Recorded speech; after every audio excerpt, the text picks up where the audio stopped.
essayé de parler du green et notamment de l'impact que l'horlogerie peut avoir sur ce sujet-là. Alors je me disais qu'avec un sujet aussi intéressant, il y aurait la moitié du salon qui serait là, mais manifestement il y a encore du chemin à faire dans l'horlogerie pour aller vers ça, mais je pense quand même que c'est quelque chose de très important. Alors je vais parler de l'horlogerie, mais également du luxe en général, parce que l'horlogerie est une partie du luxe. Mais moi, je me sens comme horloger et cette foire-là qui est spécialisée là-dessus, mais je dirais aussi une foire très technique. Et donc, je vais parler alternativement des deux. Bien.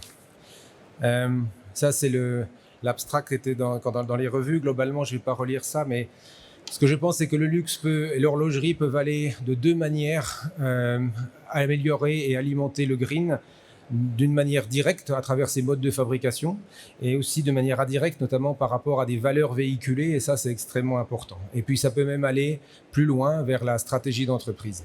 Et donc je vais essayer de détailler ça dans les slides qui suivent. Hier j'ai fait une conférence sur les aciers, notamment les aciers sans nickel, qui pour moi sont un développement intéressant pour le futur. Et qui correspondent également à des nouvelles attentes, à la fois du marché, du consommateur et puis des normes. Donc je pense que le green fait partie de tout cela et ça correspond aussi à une grande attente des consommateurs, des normes et puis de la globalité de la société dans laquelle nous vivons. Et le luxe, autant il y a de la puissance dans le green, ça je le ressens depuis toujours, mais je pense que dans le luxe, il y en a aussi beaucoup, et c'est de ça dont je vais parler dans la suite, sachant que moi, ce qu'on m'a appris depuis que je suis tout petit, c'est que quand on peut, on doit faire, et le luxe, je pense, peut y arriver, donc il doit y arriver. Alors, on ne va pas s'attarder sur des méchantes images, mais la situation, elle est déjà assez critique, et la Terre souffre et l'homme commence à souffrir aussi. On a vu cet été tout ce qui s'est passé, donc ça, il n'y a pas de débat là-dessus. Sur le réchauffement, la part de l'homme, on ne sait pas trop, mais clairement, je pense qu'il y a des impacts. Par contre, sur la pollution, ça c'est sûr que ça ne vient pas de cycle millénaire. La pollution, c'est nous qui la créons et c'est nous qui la vivons et c'est nous qui allons la subir. Et donc, je pense qu'on doit absolument travailler sur ce sujet-là. Donc, la propreté, de ce que nous touchons, de ce que nous respirons, de ce que nous buvons, de ce que nous mangeons, est quelque chose d'extrêmement important pour nous, mais pour tous ceux qui vont suivre. Alors, il est à peu près clair pour tout le monde, et à peu près admis qu'il va falloir changer. Et moi, je suis français, le changement, c'est quelque chose de compliqué chez nous.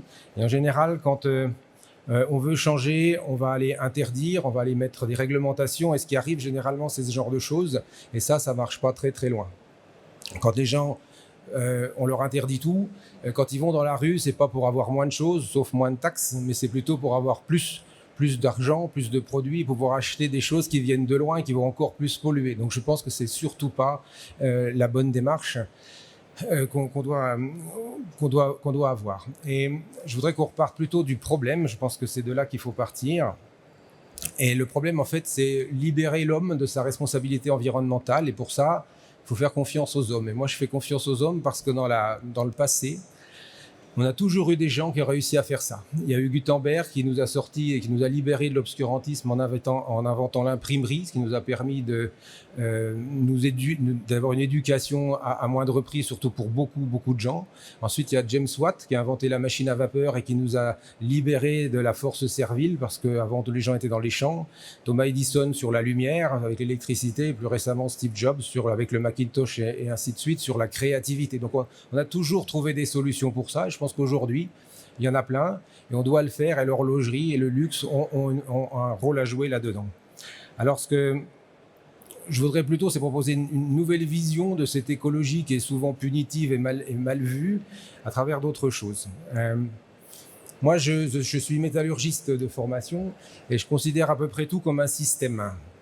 Et la Terre, si on considère notre Terre comme un système, alors je pense qu'on est sur Terre, nous les hommes, pour l'améliorer et pas pour l'exploiter. Un animal exploite la Terre. Il ne peut pas l'améliorer. Alors l'homme exploite la Terre aussi, des fois beaucoup plus, mais il peut l'améliorer. Il a cette possibilité-là. Et encore une fois, s'il peut, il doit le faire. Et puis la proposition de valeur, c'est pas profiter, mais c'est vivre intensément. Ça, c'est vraiment important. Alors je pense qu'on peut le faire, mais effectivement, il faut changer. Et on sait tous que sortir de notre zone de confort, c'est quelque chose de complexe. Alors on arrive tous à sortir un petit peu de cette zone de confort, mais la magie, là où les vrais changements se font, c'est quand on sort vraiment loin. Mais c'est compliqué. Alors comment on peut faire ça ? Et je pense que c'est là que l'horlogerie et le luxe est l'outil extrêmement adapté parce que c'est un outil qui est livré à l'envie. Quand on a un peu de moyens, quand on a réussi à accéder à tous ces moyens, à tous ces besoins de base, qu'est-ce qu'on veut? C'est du luxe. Donc c'est un moteur extrêmement puissant parce qu'il est basé sur ce que tout le monde veut. Personne ne veut des réglementations, mais une très belle montre, je connais énormément de gens qui en veulent une. Donc c'est un moteur qui est beaucoup plus puissant que le reste. On le fait pour soi, on le fait aussi pour les autres, pour le regard qu'ont les autres sur soi-même. Et donc ça aussi, c'est un moteur qui est extrêmement important.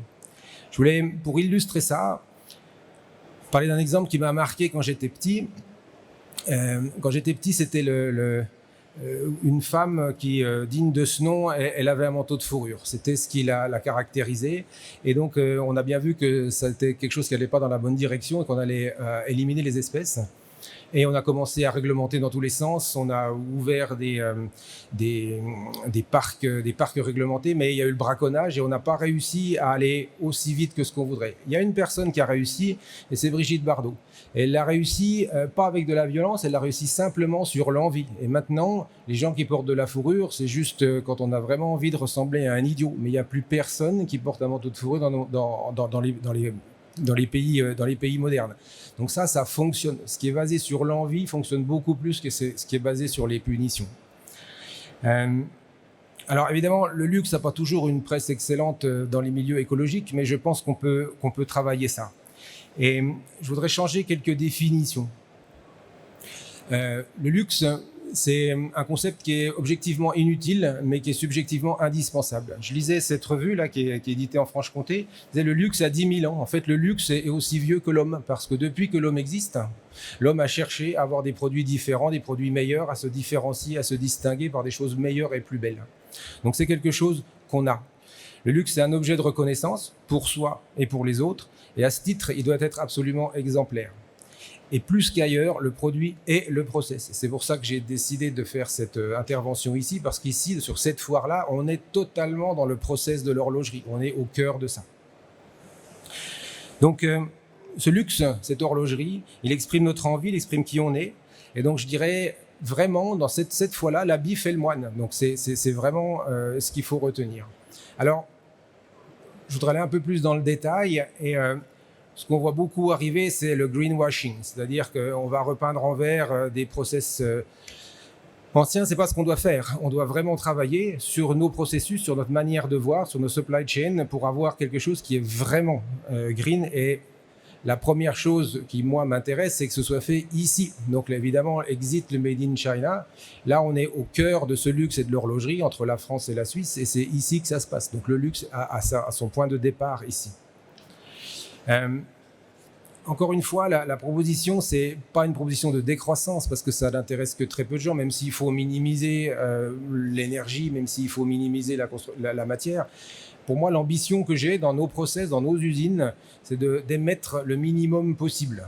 C'est là où on peut agir et c'est aussi ce qui embête le plus tout le monde. C'est quand on aura moins de plastique dans les océans, quand on aura moins de fumée dans notre air, quand on aura moins de déchets partout, le monde sera de toute façon un tout petit peu meilleur. Donc c'est prioritaire et je pense que c'est une vision possible, pas facile mais atteignable dans un futur relativement proche. Et donc la nouvelle définition du luxe à travers ça, ce serait de dire que ce sont des objets, des modes de vie responsables et stylés qui rendent ceux qui les portent, ceux qui les ont exemplaires. À partir de ce moment-là, si on arrive à créer ce lien, eh bien porter un objet de luxe sera un vecteur de green. Et là-dessus, je pense qu'on a moyen de faire changer les choses beaucoup plus facilement que par des règlements. Produit de luxe, et d'ailleurs c'est ce que les publicités annoncent, c'est un héritage. Il connaît beaucoup moins l'obsolescence programmée que les autres et il peut être légué. Et ça, c'est ce qui est extrêmement intéressant. Donc, un luxe visiblement et socialement, économiquement responsable peut ouvrir la voie à un véritable changement qui ne sera pas subi, mais qui sera complètement voulu et désiré. Car le luxe investit un héritage et la majorité des autres systèmes de fabrication d'autres produits, ça vend plutôt du legacy avec lequel qu'on va devoir se farcir pendant des années. Alors effectivement, tout ça c'est plus cher, mais là encore le luxe a un avantage terrible, c'est qu'il sait vendre les choses un peu plus cher que les autres. Donc ça fait partie des savoir-faire qu'on a ici, nous, dans nos métiers. Et je parlais d'héritage et donc de temps. Ce qu'on sait, c'est que l'histoire nous aide, hein, parce que l'innovation a deux origines. Une première, c'est les guerres. On ne va pas se souhaiter ça, mais c'est vrai que pendant les guerres, il y a des avancées technologiques. Et puis l'autre, c'est le luxe. L'innovation, c'est améliorer la condition humaine. Et si on regarde au cours du temps, la métallurgie, et moi qui suis métallurgiste, beaucoup de métallurgie, notamment de l'or. Alors il y a aussi celle du bronze pour les armes, mais l'or, c'était pas fait pour se battre, c'était fait pour le luxe. Clairement, sur l'architecture, sur les pierres, sur la maçonnerie, tous ces trésors athéniens, c'était aussi pour du luxe. La galerie des glaces à Versailles, on a développé, c'est Saint-Gobain est parti de là, on a développé des technologies. Alors ça, c'était pas très green avec le mercure, mais c'est parti de là. D'ailleurs, c'est sous Colbert que ça s'est fait. Le comité français pour le luxe s'appelle le comité Colbert. Ou bien Marco Polo pour la route de la soie. On a créé beaucoup de choses sur la navigation, simplement pour aller chercher ces étoffes-là qui étaient des étoffes de luxe. Donc le luxe, par où qu'on le prenne, a un rôle à jouer, historique et actuel, sur ce développement de l'innovation et de l'écologie. Alors, évidemment, il n'y a pas que le produit, il y a aussi la manière dont on le fait. Comme j'ai dit ici, on est dans un endroit de technologie, de technique de fabrication. Alors là aussi, je pense qu'on peut faire des avancées. Je vais parler un peu de nous cette fois, Alliance. On a été créé pour justement avoir accès à des technologies différentes qui sont basées sur les procédés formatifs. C'est-à-dire qu'on va aller mettre en forme la matière en la faisant pousser autour de ses trous, comme un légume ou comme un arbre. Puis les procédés additifs aussi, qui sont ceux qu'on fabrique ici. C'est vrai que dans l'horlogerie, il y a encore beaucoup d'usinages qui sont, je suis désolé, mais un peu l'âge de pierre, c'est-à-dire qu'on va prendre une grosse barre et on va les tailler dedans.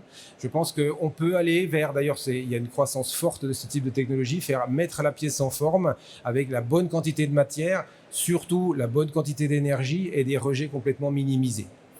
Une autre chose qu'on peut faire, qu'on voit se développer par exemple, c'est de remplacer un métal basique avec de la galvanoplastie, un métal basique comme le laiton qui contient du plomb, par un inox et un défaut physique qui sont beaucoup plus propres et beaucoup plus durables.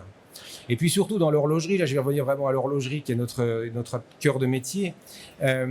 Chez nous, cette montre que j'ai au poignet, l'énergie elle est complètement renouvelable, hein, c'est la mienne, et tant que je suis vivant, la montre elle tourne. Donc là, par rapport à un produit comme une smartwatch par exemple, on a un véritable impact green direct.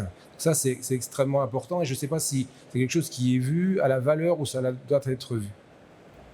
Alors en termes de processus de fabrication, ce que nous on développe à Alliance depuis maintenant quelques années, c'est de regarder, de voir tout à travers le prisme du gaspillage. Donc on a une démarche Lean qui est le gaspillage à tous les niveaux.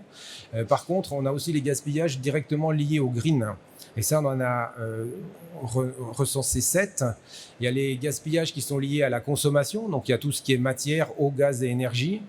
Et puis, il y a tout ce qui est lié aux émissions. Et donc là, on les a classés suivant les 4 états de la matière. C'est les liquides, les ondes, les solides et les gaz. Et donc là, nous, ce qu'on calcule maintenant, c'est que pour 1 kilo de matière livrée, on va pouvoir savoir combien on a utilisé de minerais ou d'inox, combien on a utilisé d'eau, combien on a utilisé de gaz et combien on a émis d'huile, de liquide, de NOx, de SOx, de CO2 et ainsi de suite. Et je pense que c'est quelque chose qui devra faire partie de ce qu'on achète quand on achète un produit de luxe et quand on achète une montre.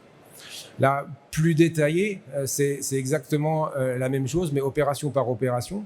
Et donc, je pense que ça devrait faire partie de n'importe quel produit, comme quand on achète une voiture, et ben on va regarder ce qu'elle émet, on va regarder ce qu'elle consomme, pareil pour un appartement. Donc, le luxe doit, à mon sens, aller vers cette démarche-là. Et puis, si on va encore plus loin, je vous dis tout à l'heure qu'on avait une démarche Lean depuis longtemps. Cette démarche Lean, elle est axée sur la diminution des gaspillages. Alors, les gaspillages, c'est tout un tas de choses dans l'entreprise, mais quand on associe tout cela, on se rend compte que le Lean et le Green sont extrêmement liés, et c'est devenu d'ailleurs la stratégie globale de l'entreprise Alliance.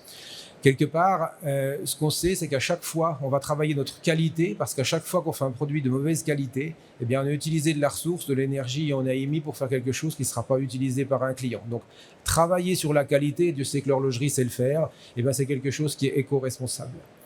Sur les stocks, alors l'horlogerie est un petit peu moins bonne là-dessus.